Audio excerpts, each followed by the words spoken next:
almost 3/4 of the way through this year, and good lord, we have lost some incredible people, so let's discuss. Welcome to Beyond the Screen, I'm Nate, and these are the top 10 celebrities who passed away too soon. Number 10, Tina Turner. She was simply the best. Better than all of the rest. Tina Turner is considered one of the original queens of rock and roll. Between the early 1950s and the mid-2000s, Tina Turner was ripping her way through country after country, delivering hit after hit. What's Love Got to Do with It? Simply the Best, Acid Queen, and those are just some of the songs that were gifted to us during her time as a solo artist. Before divorcing her evil ex, Ike Turner, the couple would perform together as Ike and Tina. Tina's real name was Anna Mae Bullock, and the name Tina was actually forced on her by Ike as a way of controlling her. As many now know, Ike was an absolutely horrible person to Tina, and he did things that I can't talk about on this channel. Which is why, after so many years of overcoming obstacle after obstacle, it crushed the world when Tina was taken from us at the age of 83 on May 24th in 2023. She will always be remembered as a pure soul with a voice of gold. We had so much respect for this woman. She took a name that was meant to bring her down and turned it into a legend. Number 9, Jerry Springer. Well, our guest today may be a little controversial, but what the heck. Words surely spoken many times by the man that they call Jerry Springer. A name that surely sparks the visual of a fight breaking out on stage and some low-grain cameras capturing it all in front of a live studio audience. The good old days of TV.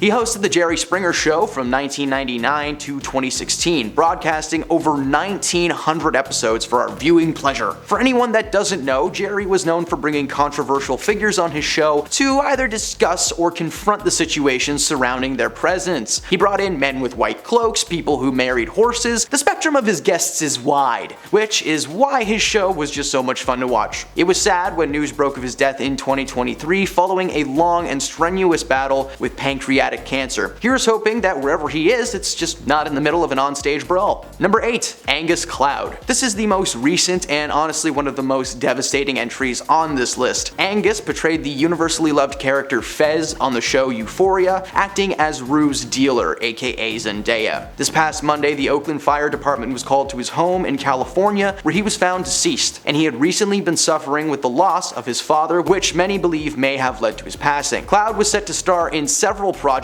in the next few years, as his career had just started thanks to the success of Euphoria. While there is currently no confirmation on the exact cause of his passing, Cloud had a long history with substance control issues and is part of the reason that he delivered such an incredible performance on the show, being able to tap into his real life traumas and use them for his character. Many believe he may have had some type of overdose following the passing of father, but like I said, there is no confirmation. I'm not gonna make any jokes here or say anything to make this a light moment. This guy was an incredible performer, and from what I've been able to read, he was genuinely a wonderful human being. So rest in peace, Angus. Number 7, Sinead O'Connor. Sinead has been serenading people with her voice for a long time, first releasing an album in 1987 called The Lion and the Cobra, and it charted across the globe immediately. Since then, she had a steady career performing in concerts and on talk shows around the world, and in 1992, she made TV history after being banned from Saturday Night Live for standing in front of a live audience and ripping up a photo of the Pope on stage. Now, there was a reason for this, because she was an activist and was simply trying to protest the Catholic Church because they were doing some gross, shady stuff behind the scenes.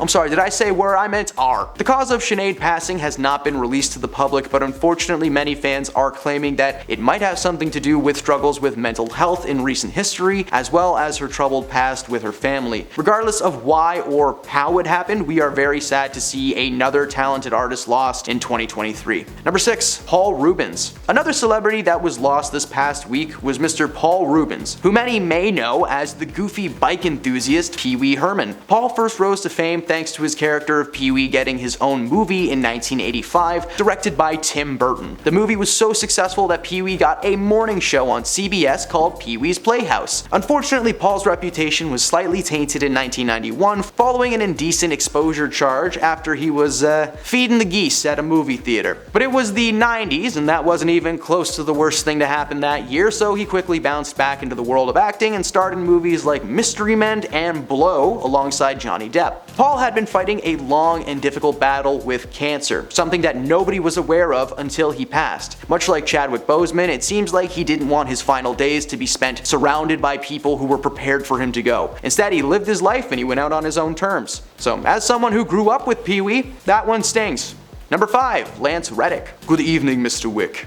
Welcome to the Continental. Lance Reddick starred in many TV movies and made small appearances on sitcoms in his early days of acting, but he first broke onto the big screen starring as Anton Lafarge in the 1998 film Great Expectations, which was a modernization of Charles Dickens' classic story of the same name, following a painter in New York City pursuing his childhood love. The film starred Ethan Hawke in the leading role, Gwyneth Paltrow, Hank Azaria, Robert De Niro, but it was Lance that stole the show, and he went on to star in several big-budget projects over the years, eventually landing a role on the hit TV thriller series The Wire as Cedric Daniels. He starred alongside actors like Keanu Reeves, Denzel Washington, Channing Tatum, but the attention was always drawn to him for every moment that he was on screen. Earlier this year, a congestive heart disease took Lance from the world at 61 years old. That's right, the man was only in his 60s. Like, look at him. That was great. Good for him. Lucky for us, there was one movie left to be released following Lance's passing called White Men Can't Jump, and it is now available on Disney Plus with Lance starring as one of the main characters, Benji. So if you're missing him, check it out. Number 4. Richard Belzer. In the criminal justice system, the people are represented by two separate yet equally important groups: the police, who investigate crime, and the district attorneys, who prosecute the offenders. These are their stories. Chung-chung! This is the introduction to one of my father's favorite TV shows of all time, Law and Order. Since the day I was brought home, the legendary intro and song was constantly on my screen. I practically grew up with the Special Victims Unit and its team. Richard Belzer played John Munch, a retired detective who returns to the force as a sergeant assigned to the SVU. Richard played Munch for 326 episodes before the show was taken off air in 2016. That didn't mark the end of Richard's acting days, as he went on to star in the popular Robert De Niro pick The Comedian, in which he played a fictionalized version of himself. Fortunately for SVU fans, Richard passed away in February of this year, following years of respiratory and circulatory complications. Looks like crime in the afterlife will never go unpunished again, though. If there is crime, I don't know, do people still do that when they pass away?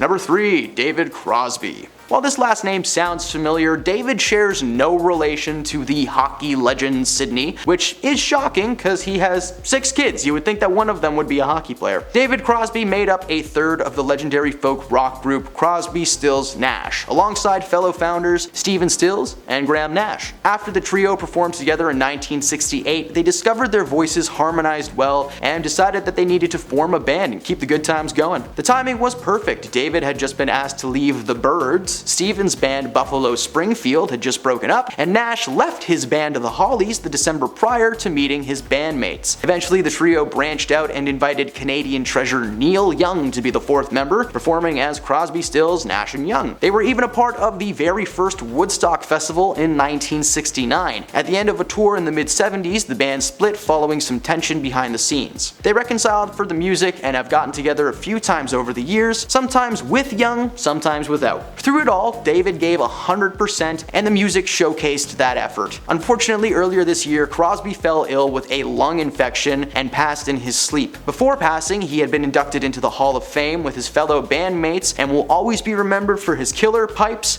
and thick mustache. Number 2. Jeff Beck. Jeff Beck was a British musician who first began rising to stardom in the early 1970s after forming the band Night Shift. Eventually that band broke up, but Beck went on to have an awesome solo career, eventually landing him 8 Grammy Award wins, the first being Best Rock and Roll Instrumental Performance for Escape, a song from the album for Flash that was to accompany the movie of the same name. While his name may not be familiar to you, his guitar licks most certainly are. Jeff has contributed his talent to several top charting songs over the years, including Bon Jovi's Blaze of Glory solo album, and he played lead on Roger Waters' concept album Amused to Death, Red Shoes by Kate Bush, and just so many more. In 1992, his former band the Yardbirds was inducted into the Rock and Roll Hall of Fame, and he famously stated that he wasn't proud of a band that kicked him out. Beck continued to work as a solo artist right up until 2020, when he released a new single album in which he collaborated with Johnny Depp to cover John Lennon's song Isolation. The song came out only 1 month after the events of March 2020, so this cover really hit home for a lot of people. Beck passed away from bacterial meningitis infection in January of this year, taking both his talent